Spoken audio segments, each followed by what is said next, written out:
자, 만약에 세법 개정이 정부 안대로 되면은 상생임대 특례 기회가 늘어날 것으로 보이는데 상생임대 주택 비과세 특례는 여러분들 꼭 알고 계셔야 됩니다. 왜 그러냐면 이게 혜택이 커요. 첫 번째. 두 번째는 혜택이 크다고 해서 내가 가만히 있는다고 해서 이 혜택을 주는 게 아니고요. 내가 이 특례 신청서를 작성해서 내야 됩니다. 그래서 그걸 바탕으로 해서 여러분들이 비과세 혜택을 받을 수 있는 거기 때문에 꼭 잘 보셔야 된다. 자, 어떤 건지 좀 보도록 하겠습니다. 김수정님의 절세 노트인데 이게 한경에서 나온 거고요. 여기 하나은행 자산관리 컨설팅센터 세무팀장님이십니다. 이제 또 거기하고 제가 또 인연이 있지 않겠습니까? 그래서 이제 거기 구성원 분 중에 한 분이신 것 같습니다. 24년 9월 1일자로 올려주신 한국경제에 있는 기사네요. 제가 보도록 하겠습니다. 올해 세법 개정안에는 1가구 1주택 양도세 비과세를 준비하는 납세자들이 관심을 둘 만한 내용이 담겼는데 그 중에 하나가 바로 상생임대주택 비과세 특례다. 여기 이제 소득세법 시행령 155조인가요? 3인가요? 거기에 있는데 5조겠죠. 이 상생임대주택 비과세 특례는 여러분들이 말에서 이제 유추하실 수 있는 것처럼 상생, 그러니까 임대인 그리고 임차인 양쪽 모두 좋다는 거예요. 그러면 임차인은 뭐가 좋냐? 이 전월세 시장이 좀 불안하잖아요. 요즘에 많이 오르고 있고 특히 전세 시장이. 그때 청구권 5%하고는 별도로 이 상생임대주택 비과세에 해당해서 요건을 갖추려는 경우에는 5%를 넘기지 않는 거를 한번 해줘야 됩니다. 근데 뒤에 자세히 나와요. 무조건 5%만 한다고 되는 게 아니에요. 자, 그리고 나서 임대인은 그 요건을 해주면은 내가 2년 거주 요건이 면제가 돼요. 취득 당시 조정 같은 경우에는 반드시 2년 거주를 해야 비과세를 받을 수 있잖아요. 그런데 그거를 이제 없애준다는 거죠. 물론 여러 채에 대해서 상생임대주택을 한다 하더라도 마지막에 남은 1주택에 대해서 비과세를 받았을 때 이걸 결합시킬 수 있는 건데 뭐 일시적 2주택 비과세, 거주주택 비과세 특례 이렇게 중첩 적용은 가능하죠. 이건 너무 당연한 거예요. 어떻게 보면. 자, 향후 개정안 통과 여부에 따라서 최종 내용은 달라질 수 있지만 시행령 항목이라서 법에 비해 개정 가능성이 높은 편이다. 무슨 말이냐면 우리가 7월 25일 날 세법 개정안이 나오지 않았습니까? 그때 대부분 언론에서는 상속세 개편 막 뜯어 고친다 이 내용만 나왔는데 그 상속세는 관련된 법, 상증세법을 고쳐줘야 돼요. 그러면 법을 바꾸려면 국회 동의가 필수 사항인데 지금 나오고 있는 상생임대주택 비과세 특례는 시행령 개정 사항이기 때문에 물론 이제 정부나 여당이 야당하고 어떤 협의하는 과정에서 좀 바뀔 수는 있겠지만 특별한 경우가 아니라면 이거는 그냥 정부에서 시행령 개정이 가능하니까 즉 국회 동의가 필요 없으니까 될 가능성이 높고 야당 입장에서도 지금 전월세 시장이 불안한데 이거 상생임대주택이 유리하거든요. 잘 활용하면 그래서 반대하지 않을 것 같습니다. 자, 그럼 이게 왜 좋은 거냐? 1가구 1주택자가 양도세 비과세를 받으려면 2년 이상 보유 또는 거주를 해야 되는데 이건 다 아시죠? 그런데 언제 보유고 언제 거주인가요? 일반적인 경우는 보유인데 거주 요건이 붙는 경우에는 취득 당시 조정대상 지역인 경우에 정확하게는 2017년 8월 3일 이후에 조정대상 지역인 경우 지금은 서초, 강남, 용산, 송파 4개밖에 안 되니까 몇 개 안 되지만 불과 한 2년 전이었나요? 그 정도만 하더라도 서울 전 지역이 다 조정대상 지역이었어요. 그러니까 예를 들어서 내가 강동구에 21년도, 22년도에 집을 샀다. 그럼 조정대상 지역이죠. 2년 거주해야 비과세 받을 수 있어 없어요? 당연히 2년 거주해야 되죠. 그런데 서울 강동구가 23년 1월 5일 날 오전 0시에 해제가 됐단 말이에요.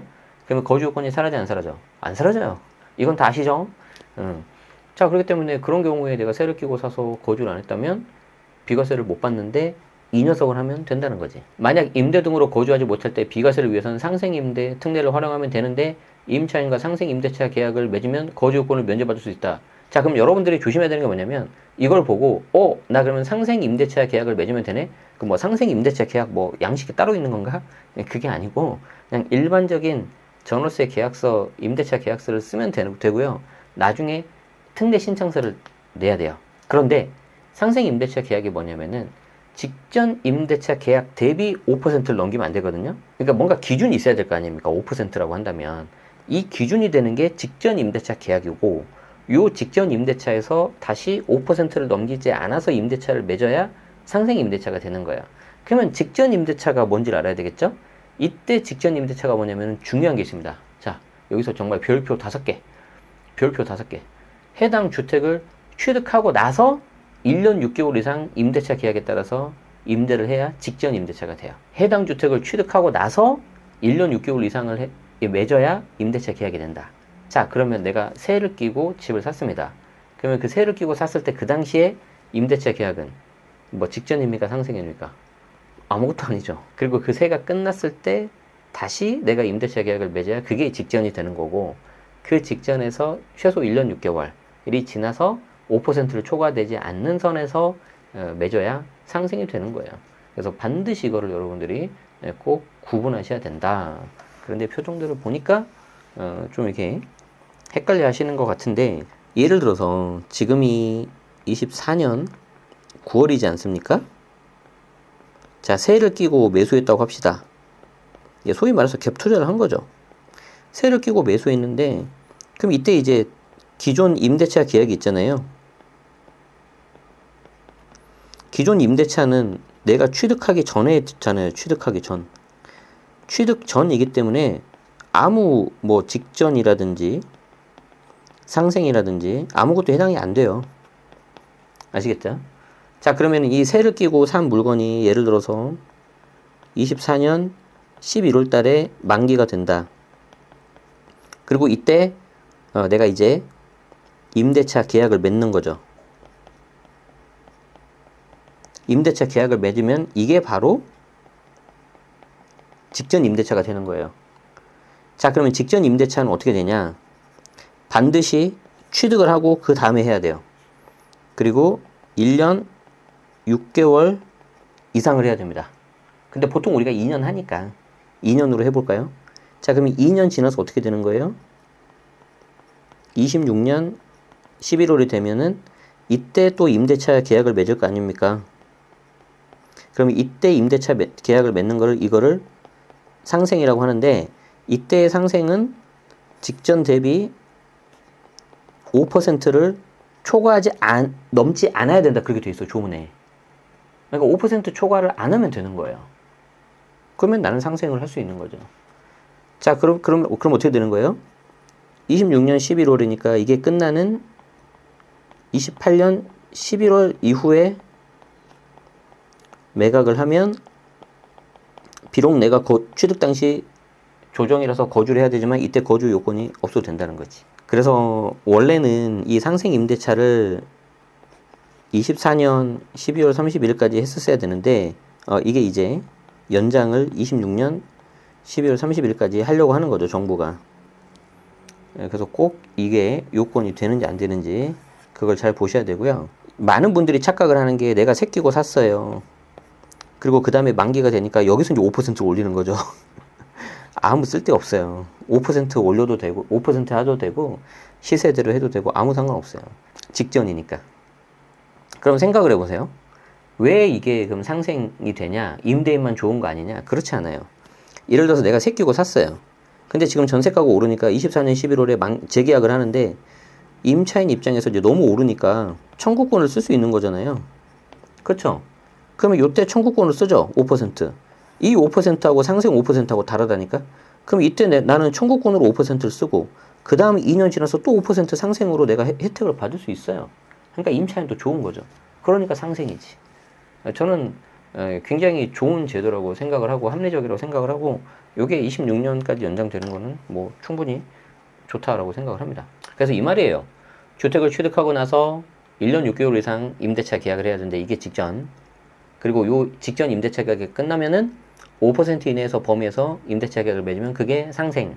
그 상생은 2년 이상 임대해야 돼요. 그리고 그 후 1가구 1주택 상태에서, 즉 비과세가 되는 상태에서 해야 되고요. 지금 이 세무사님인데, 요 분께서는 1가구 1주택, 남아있는 주택이 비과세의 요건을 만족해야 돼요. 그래서 1가구 1주택 비과세, 일시적 주택 비과세, 거주주택 비과세 특례, 그런 경우에 다 해당돼요. 그러니까 이건 기본이야, 기본. 왜? 일시적 주택 비과세라든지 그런 것들 다 비과세 특례 그 조문을 보면은 1주택으로 간주해서 비과세 한다는 거니까. 그러니까 이렇게 쓰면 알아들어야 되는 거야. 자, 그런데 여기서 끝나지 않습니다.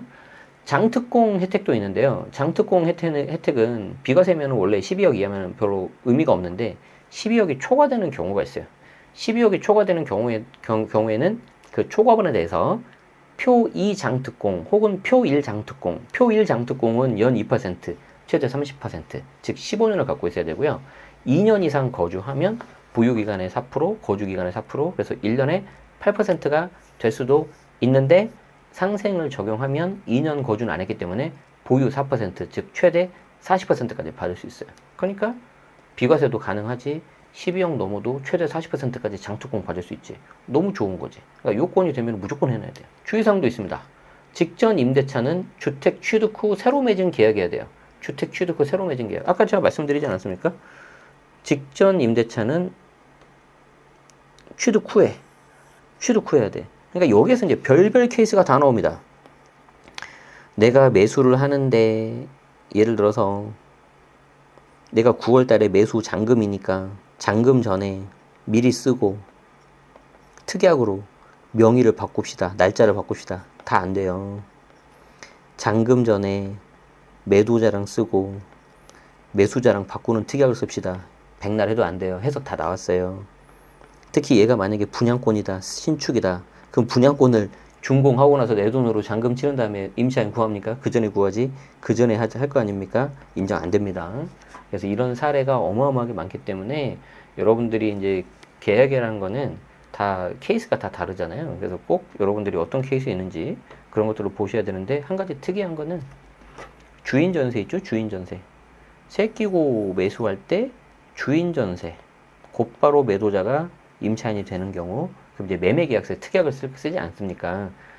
매수 잔금 할 때 그 중에 일부를 보증금으로 해서 매도자가 임차인으로 한다. 그러면 그거는 인정이 돼요. 특이하죠. 그래서 매수하거나 증여받으면서 전 임차인을 그대로 승계하면 직전으로 안 본다. 그러니까 그 다음에 직전이 되고 다시 그 다음에 또 해야 상생이 되니까 시간이 그만큼 길어질 수 있다는 겁니다. 어쨌든 그것만 26년 말까지만 되면 돼요. 개정된다면. 자, 그리고 승계 임차인 간의 기존 계약을 임대만 바꿔서 새로 계약 맺는 경우도 인정 안 된다. 그러니까 이게 뭐 한 3줄, 4줄 이렇게 나왔지만 케이스가 어마하게 많습니다. 지금 뭐 댓글로 지금 질문 주시는데요. 제가 다 답변 못 드립니다. 그래서 그거 꼭 알아두시고 관련된 해석을 좀 이렇게 찾아서 보셔야 될 것 같다. 제 블로그라든지 그런 데서도 또 이렇게 제가 제공 드릴 수 있도록 하겠습니다. 그래서 이 방법은요, 정말 너무 좋은 거기 때문에 꼭 하시고, 저는 취득 당시 비조정이라서 상관없는데요. 근데 예를 들어서 비조정, 예를 들어서 강동, 지금 강동, 마포 이런 데 해볼까요? 12억 넘는 물건이 있어 없어요? 많죠.